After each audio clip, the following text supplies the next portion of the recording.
semuanya, perkenalkan kami dari kelompok 2. Di sini kami akan memaparkan materi tentang Air untuk beton dan bahan tambah untuk beton.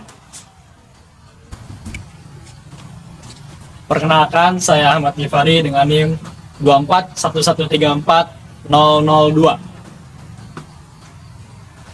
Perkenalkan, nama saya Evin Setia Hilaini Sadriana dengan NIM 241134006. Perkenalkan, nama saya Sura Galuh dengan NIM 241134010. Halo semuanya, perkenalkan nama saya Irfan Ramdhani dengan NIM 241134014. Perkenalkan, nama saya Muhammad Nea Akso dengan NIM 241134018. Perkenalkan, nama saya Najma Nura Subarna dengan NIM 241134022. Perkenalkan, nama saya Rahmadina Zafira Ivandani dengan NIM 241134026. Perkenalkan, nama saya Fidi Hanifah Dafi dengan NIM 241134030.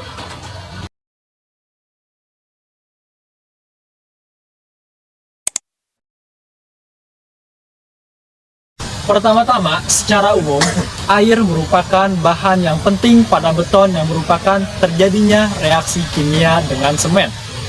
Pada dasarnya, air yang layak diminum dapat dipakai untuk campuran beton.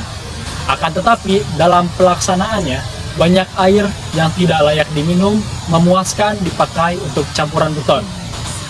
Apabila terjadi keraguan akan kualitas air untuk campuran beton, sebaiknya dilakukan pengujian kualitas air atau dilakukan trial mix untuk campuran dengan menggunakan air tersebut. Selanjutnya, ada persyaratan air untuk campuran beton menurut SRI 03 strip 6861.1 strip 2002.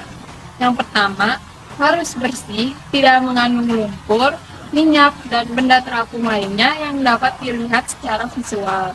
Yang kedua, tidak mengandung benda-benda tersuspensi lebih dari 2 gram per liter. Yang ketiga, tidak mengandung garam-garam yang dapat larut dan merusak beton, asam-asam, zat organik, dan lainnya lebih dari 15 gram per liter. Yang keempat, ada kandungan klorida kurang dari 0,5 gram per liter dan senyawa sulfat kurang dari 1 gram per liter sebagai SO3. Yang kelima, bila dibandingkan dengan kekuatan, tekan adukan beton yang menggunakan air suling, maka penurunan kekuatan beton yang menggunakan air yang diperiksa tidak lebih dari 10%. Syarat air menurut SKSNI 03/2847/2002.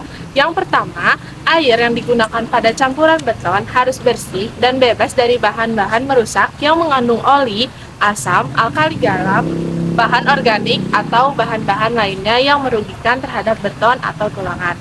Yang kedua, air percampur yang digunakan pada beton prategang atau pada beton yang di dalamnya tertanam logam aluminium termasuk air bebas yang terkandung dalam agregat tidak boleh mengandung ion klorida dalam jumlah yang membahayakan. Lalu yang ketiga, air yang tidak dapat diminum tidak boleh digunakan pada beton, kecuali pemilihan proporsi campuran beton harus didasarkan pada campuran beton yang menggunakan air dari sumber yang sama dan hasil pengujian pada umur 7 dan 28 hari pada kubus uji mortar yang dibuat dari adukan dengan air yang tidak dapat diminum harus mempunyai kekuatan sekurang-kurangnya sama dengan 90% dari kekuatan benda uji yang dibuat dengan air yang dapat diminum. Perbandingan uji kekuatan tersebut harus dilakukan pada adukan serupa, terkecuali pada air pencampur yang dibuat dan diuji sesuai dengan metode uji kuat tekan atau mortar semen hidrolis atau menggunakan spesimen kubus dengan ukuran sisi 50 mm menurut ASTM C109. Selanjutnya yaitu syarat-syarat untuk pencampuran beton menurut PB 1971. Yang pertama, air tidak boleh mengandung minyak asam alkali, garam-garam, bahan organis, atau bahan-bahan lainnya yang dapat merusak beton atau baja tulangan pada beton bertulang. Lalu yang kedua, apabila pemeriksaan ke lembaga tersebut tidak dapat dilakukan, maka air dapat dipakai asalkan campuran semen yang memakai air tersebut harus mempunyai kekuatan paling sedikit 90% dari kekuatan tekan semen dengan air yang memakai air suling pada umur 7 hari dan 28 hari. Yang ketiga, apabila ada keraguan tentang air, dianjurkan membawa contoh air tersebut ke lembaga atau laboratorium pemeriksaan bahan-bahan untuk dites. Selanjutnya ada peran air. Air harus selalu ada dalam bentuk cair, tidak saja untuk hidrasi semen, tetapi juga untuk mengubahnya menjadi suatu pastel sehingga betonnya lecak. Jumlah air yang terlibat dalam beton dengan faktor air semen 0,65 adalah sekitar 20% dari berat semen pada umur 4 minggu. Dihitung dari komposisi mineral semen, jumlah air yang diperlukan untuk hidrasi secara teoritis adalah 35 sampai 37,5 dari berat semen. Yang pertama, air yang diambil oleh core gel. Air gel ini tertahan dalam struktur gel dengan tegangan permukaan sering disebut dengan air yang diserap. Yang kedua, ada air di dalam pori-pori kapiler relatif mudah untuk diambil. Jumlahnya ditentukan oleh faktor air semen awal dan dikurangi oleh hidrasi yang menerus. Yang ketiga, ada pergerakan air keluar masuk struktur gel menyebabkan perubahan volume.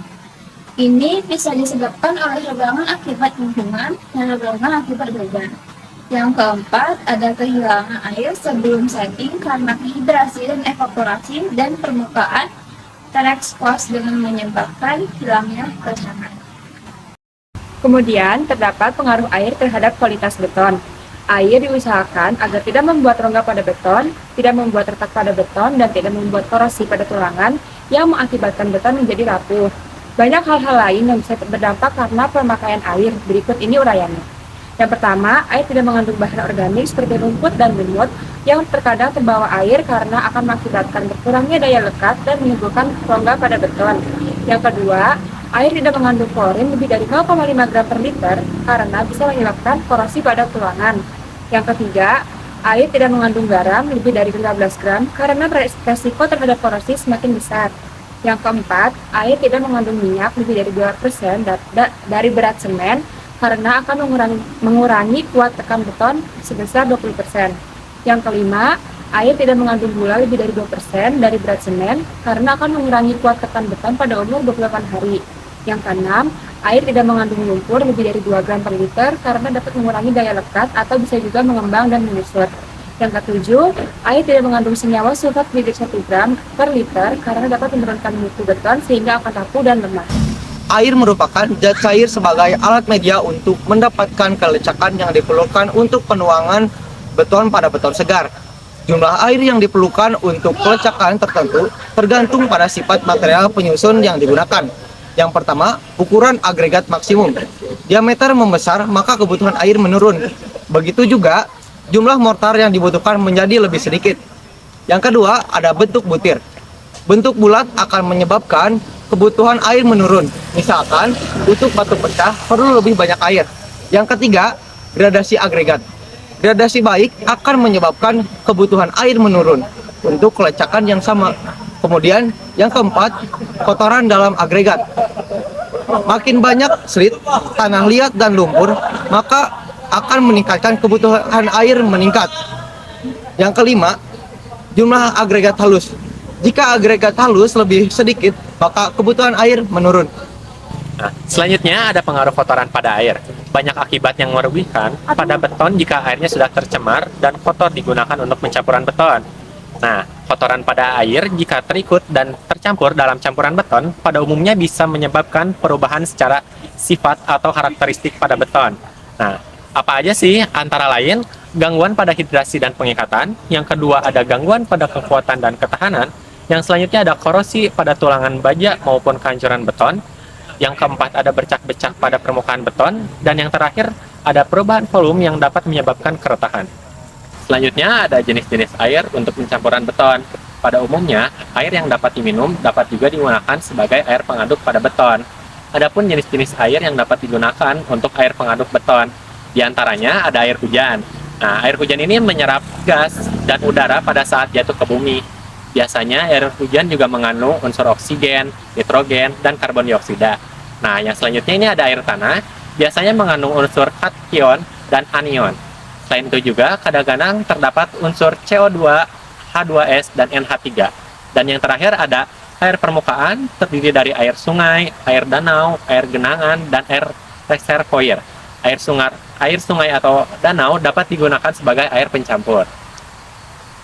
Selanjutnya ada pengaruh air terhadap susu beton. Pemberian air pada campuran beton akan berpengaruh terhadap sifat workability adukan beton dan juga mempengaruhi besar kecilnya nilai susu pada beton. Kelangsungan dari reaksi dengan semen Portland juga akan menghasilkan kekuatan pada selang waktu tertentu. Peran air juga sangat mendukung perawatan adukan beton sebagai penjamin pengeras yang baik pada beton. Air untuk campuran pembuatan beton minimal harus memiliki syarat sebagai air minum, yaitu tawar, tidak berbau, dan juga bila dihembuskan dengan udara tidak keruh.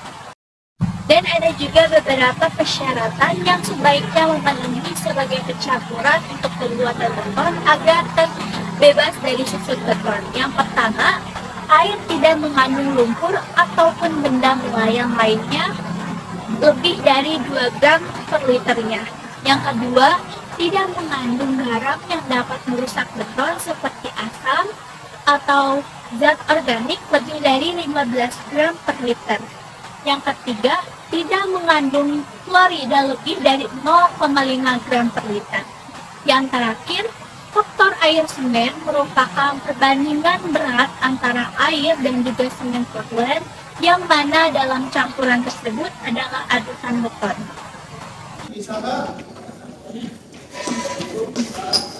Bang, kenapa bang? Bentar ya, mau napas dulu. Kenapa bang? Lagi buru-buru. Buru-buru kenapa tuh bang? Buru-buru pengen ngasih sesuatu ke teman-teman semua. Nah, teman-teman, tadi kan udah dengerin nih penjelasan dari rekan-rekan saya sebelumnya. Pastinya jelas dong. Nah, tapi mungkin teman-teman belum kebayang nih gimana prosesnya. Nah, supaya kebayang, aku punya sesuatu buat teman-teman semua, yaitu video. Jadi di video ini akan diberi contoh tentang bagaimana pencampuran air dengan beton. Selamat menyaksikan.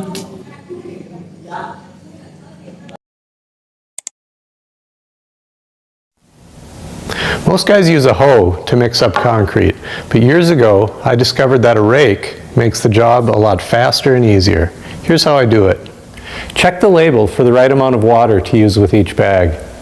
I measure the water into a bucket and then mark the bucket so I don't have to measure again each time.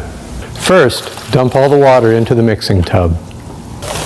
Dump in about 3/4 of the concrete mix into one end of the tub. Grab small slices of concrete and drag them across the pond. You have a lot of excess water at this point, and that makes mixing fast and easy. Before you know it, you'll have most of the bag mixed without breaking a sweat.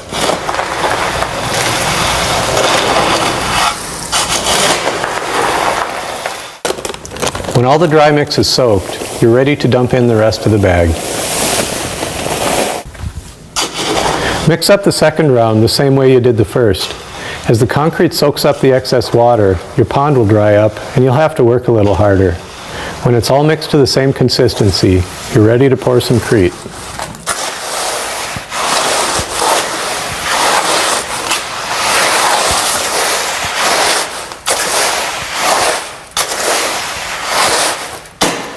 So that's my rake method. Why don't you give it a shot next time you have some concrete to mix up?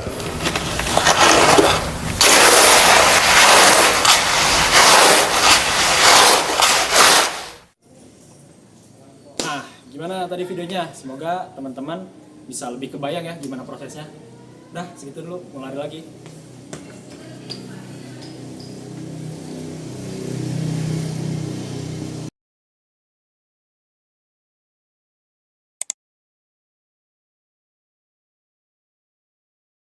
Bahan tambah adalah suatu bahan berupa bubuk atau cairan yang ditambahkan ke dalam campuran adukan beton selama pengadukan dengan tujuan untuk mengubah sifat adukan atau betonnya.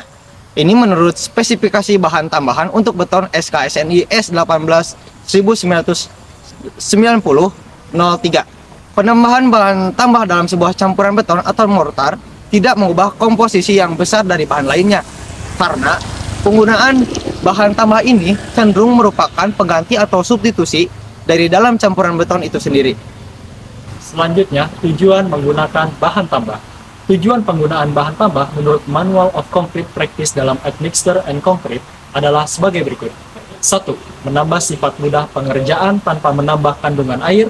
2. Menghambat atau mempercepat waktu pengikatan awal campuran beton. 3. Mengurangi atau mencegah penurunan atau perubahan volume. 4. Mengurangi segregasi dan kehilangan nilai SLAM. Yang kelima, mempercepat laju pengembangan kekuatan beton pada umur muda. Yang keenam, menambah kekuatan beton. Yang ketujuh, menambah sifat keawetan beton, ketahanan dari gangguan luar termasuk serangan garam-garam sulfat. Yang kedelapan, mengurangi kapilaritas air dan sifat permeabilitas. Yang kesembilan, mengontrol pengembangan yang disebabkan oleh reaksi alkali dari alkali, termasuk alkali dalam agregat. Yang kesepuluh, menghasilkan struktur beton yang baik. Dan yang terakhir, menghasilkan warna tertentu pada beton atau mortar. Selanjutnya ada jenis-jenis bahan tambah untuk beton. Secara umum, bahan tambah yang digunakan dalam beton dapat dibedakan jadi dua, yaitu bahan tambah yang bersifat kimiawi, chemical admixture, dan bahan tambah yang bersifat mineral atau additive. Admixture ditambahkan saat pengadukan dan atau saat pelaksanaan pengecoran atau placing, sehingga lebih banyak digunakan untuk memperbaiki kinerja pelaksanaan. Sedangkan aktif bersifat mineral ditambahkan pada saat pengadukan dilaksanakan, lebih bersifat penyemanan, lebih banyak digunakan untuk memperbaiki kinerja kekuatannya. Lalu selanjutnya, bahan tambah kimia atau admixture. Menurut ASTM C 494, jenis bahan tambah kimia dibedakan menjadi 7 tipe bahan tambah. Yang pertama, tipe A, water reducing admixture. Lalu tipe B, retarding admixture. Lalu tipe C, accelerating admixture. Lalu yang selanjutnya tipe D, water reducing and retarding admixture. Lalu tipe E, water reducing and accelerating admixture. Lalu tipe F, water reducing high pH admixture. Dan yang terakhir tipe G, water reducing high pH retarding admixture. Kemudian terdapat bahan tambah mineral yang pertama, abu terbang batu bara atau fly ash. Menurut ASTM C168, abu terbang didefinisikan sebagai butiran halus hasil residu pembakaran batu bara atau bubuk batu bara. Yang kedua, slag. Slag berasal dari limbah industri peleburan tembaga, berbentuk butiran runcing dan sebagian besar mengandung oksida besi dan silika. Yang ketiga, silikon. Menurut ASTM C124/95 merupakan material penjualan yang halus, komposisi silika lebih banyak dihasilkan dari tanah biru. Yang keempat, penghalus gradasi. Bahan ini merupakan mineral yang dipakai untuk menghalus perbedaan pada campuran. Selanjutnya, di sini kita akan membahas bahan tambah mineral atau aditif. Yang pertama ada air and turning, yang dimana bahan tambah ini membentuk gelembung udara berdiameter 1 mm atau lebih kecil selama pencampuran beton atau mortar. Nah, yang kedua di sini ada beton tanpa SLAM, yang dimana beton tanpa SLAM ini didefinisikan sebagai beton yang mempunyai SLAM sebesar 1 inci atau kurang sesaat setelah pencampuran. Dan yang ketiga ada polimer, yang dimana merupakan produk bahan tambah baru yang dapat menghasilkan kuat tekan beton tinggi sekitar 15.000 PSI, yang dimana 1.000 PSI setara dengan 6,9 MPa atau lebih, dan kekuatan belah tariknya sekitar 15.000 PSI atau lebih. Yang keempat, ada bahan pembantu untuk mengeraskan permukaan semen, hardener konkrit, permukaan beton yang selalu menanggung beban hidup yang berat serta selalu dalam keadaan berputar-putar dan berpindah-pindah. Yang kelima, ada bahan pembantu kedap air waterproofing jika beton terletak dalam air atau dekat permukaan air, tanah, misalnya tunnel, maka beton tersebut tidak boleh mengalami rembesan dan diusahakan kedap air. Yang keenam atau terakhir, bahan tambah pemberi warna beton yang diekspos permukaannya biasanya memerlukan keindahan. Gimana teman-teman? Udah jelas kan penjelasan dari rekan-rekan saya sebelumnya? Sama seperti sebelumnya, aku punya video nih buat teman-teman tonton, supaya teman-teman lebih kebayang gimana proses penambahan bahan tambah untuk beton. Selamat menyaksikan.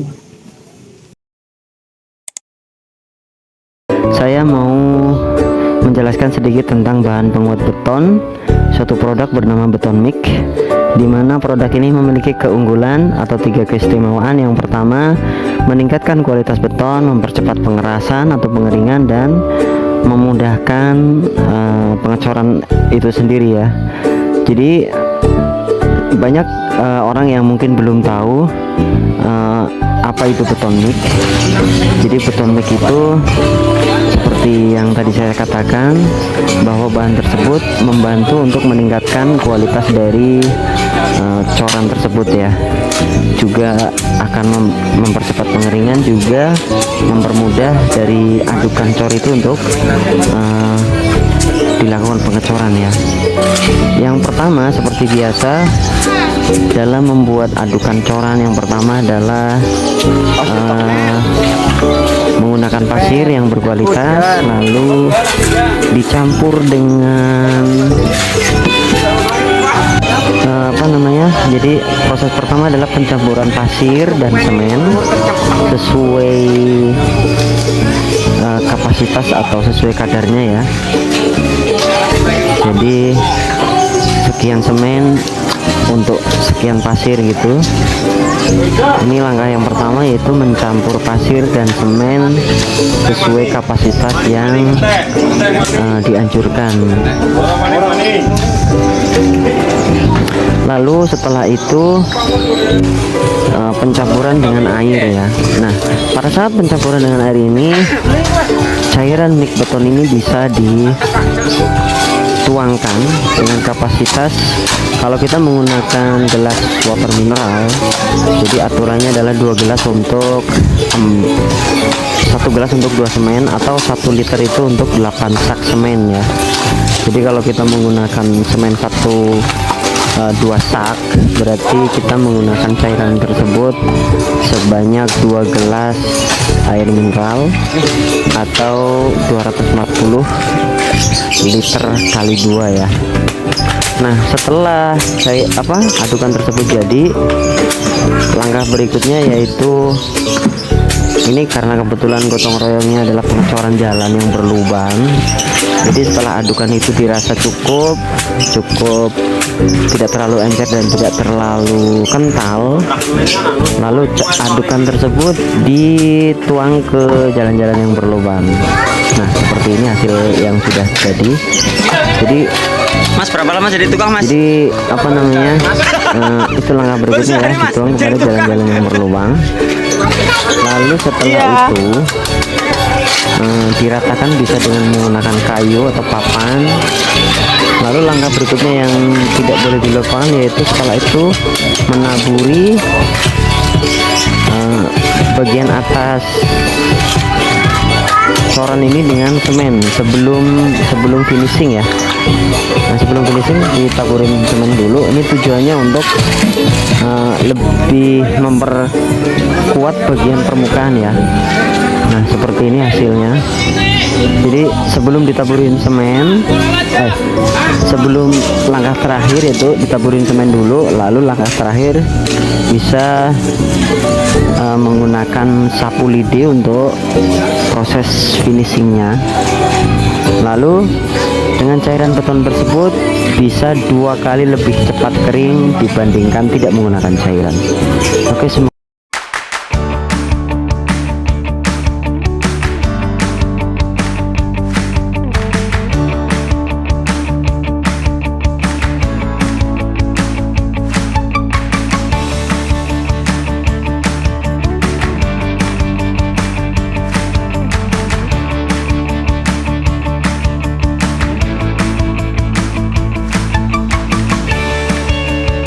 Nah, teman-teman, buat contoh beton yang sudah diberi bahan tambah mineral adalah beton di atas ini.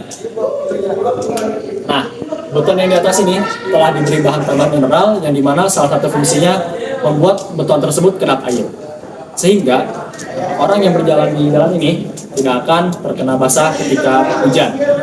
Nah, teman-teman, biar teman-teman lebih kebayang, aku kasih contoh beton yang sudah ditambahkan air dan juga diberi bahan tambah untuk beton. Contohnya adalah gedung ini. Nah, gedung ini merupakan contoh dari beton yang digunakan untuk bangunan. Nah, untuk contoh selanjutnya, ikutin aku yuk.